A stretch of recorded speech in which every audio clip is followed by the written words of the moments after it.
Okay. Question number one. What are some groups of which you consider yourself to be a member? Um, like specific organizations, I don't really have any, but I'm definitely a part of, like, I'm an ally for LGBTQ. I been an advocate for anti-racism for quite a long time, anti-ICE. Definitely tried to be educated and empathetic on people with like neurodivergent situations, but I'm not a member of any like specific organizations. I'm gonna skip number two because I feel like all of my friends, anybody that's in my life, like there's a reason that they're in my life. So it's not unlikely that we are connected. And number three, what does empathy mean to you and why is it needed? Empathy to me is having feeling compassion for somebody who is in a certain circumstance, feeling, I guess, lack of a better word, feeling bad for them. Um, I think it is needed because I think it humanizes each other for us. I feel empathy for someone. I see them more as a human being, more like me. It definitely like levels that playing field. They become, if you feel empathy for someone, I think that they become more relatable. Um, what was a time when your perception changed about a person when you learned something new about them? That has happened a lot in these past few years, but specifically these past few months. I have learned that quite a few people that I thought that I knew are either avid Trump supporters or avid anti-Black Lives Matter supporters, and it completely changed my perception of them and changed my willingness to be around them. Even one person, there's a woman, it's one of my best friend's mother. Um, she has been very close to my daughter over the years. My daughter calls her Nana.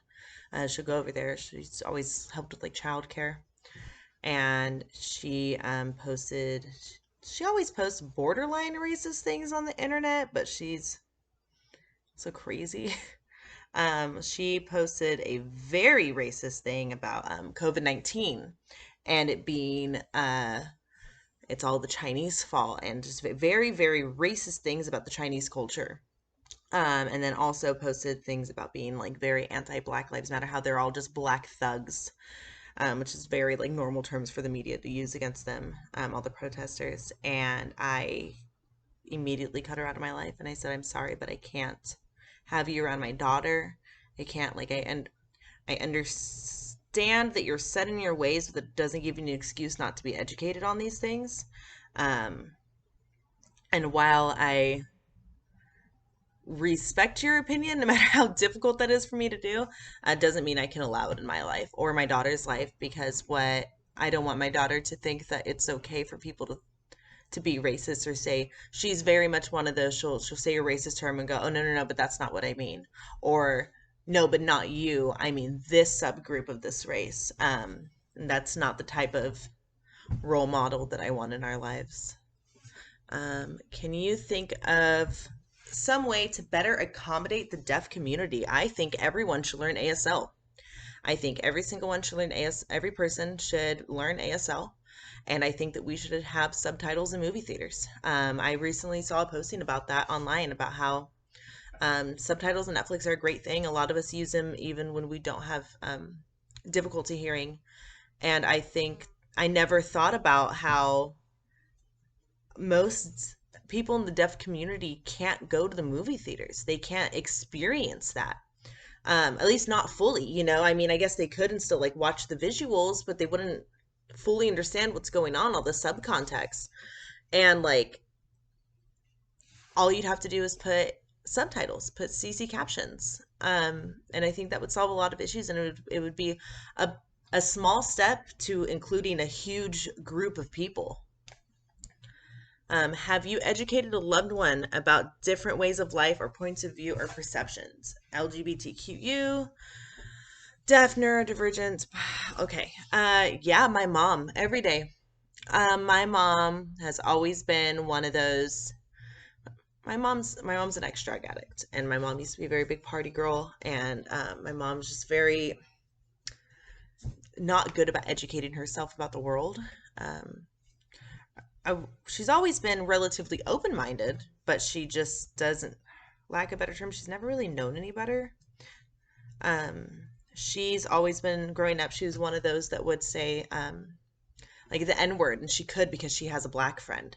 You know what I mean? And that's not appropriate. And so over the past few years, especially, I've been really trying to educate her about things about racism or things about Donald Trump. Her boyfriend is a big Donald Trump supporter, and so I've like, no, this mom, this is what's actually going on the other side of things, world issues, and she's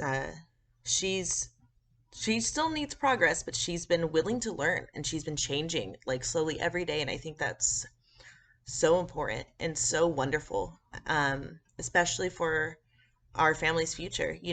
She's now anti-Trump regardless of her boyfriend. But yeah, I just really try to just educate her all the time about different points of view and different things going on. She's always been very like pro LGBT because her sister is a lesbian. But aside from that, she's been stuck in her own little world. But yeah.